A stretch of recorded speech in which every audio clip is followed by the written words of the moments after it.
Je m'appelle Sarah Fechtenbaum et je travaille au laboratoire d'astrophysique de Bordeaux.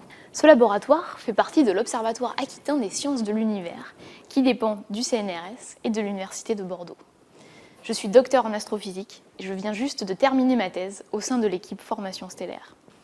Durant ma thèse, je me suis demandé comment naissent les étoiles massives, c'est-à-dire de plus de 8 fois la masse du Soleil. Ces étoiles sont rares mais fondamentales dans l'univers. Par leur très forte luminosité, par leur vent stellaire ou encore par leur mort en supernova, elles façonnent leur environnement et dominent véritablement la luminosité et la dynamique des galaxies.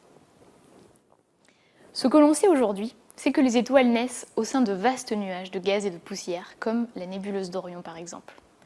Au sein de ces nuages, la température y est très basse, de l'ordre de moins 260 degrés, et la densité est également très faible comparée aux standards terrestres, de l'ordre de quelques milliers à quelques dizaines de milliers de particules par centimètre cube. Au sein de ces nuages, on rencontre des régions de densité plus importantes que l'on appelle des cœurs préstellaires. Et lorsque l'un de ces cœurs atteint environ une fois la masse du Soleil, la gravité va le faire s'effondrer sur lui-même, et c'est le début des processus qui mènent à la formation d'une étoile. Ces processus mènent donc à la formation d'étoiles de masse comparable à celle du Soleil. Or, on observe des étoiles de plus de 100 masses solaires. La question de l'origine de ces masses importantes reste donc ouverte encore aujourd'hui. Pour progresser sur cette question, j'ai étudié une protoétoile particulière appelée N63, située dans la région du Cygne qui contient un vaste nuage moléculaire. N63 est à la fois jeune, massive et isolée, ce qui la rend parfaite pour notre étude.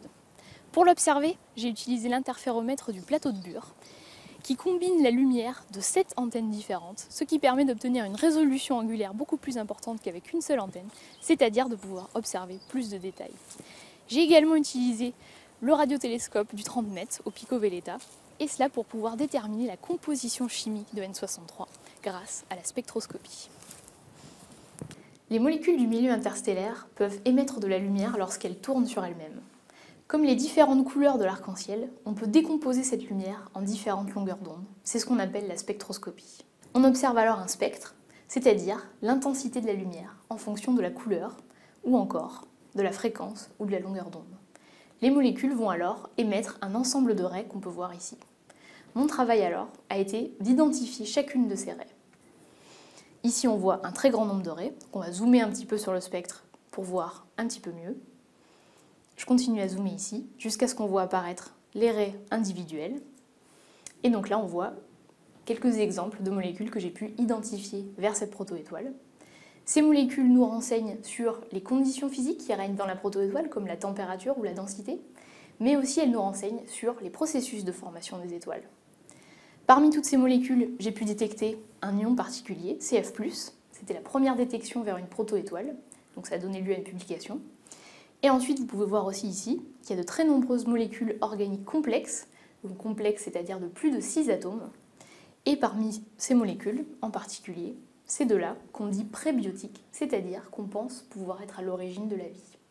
Ce travail a donc fait progresser notre compréhension de la formation de ces molécules complexes dans le milieu interstellaire.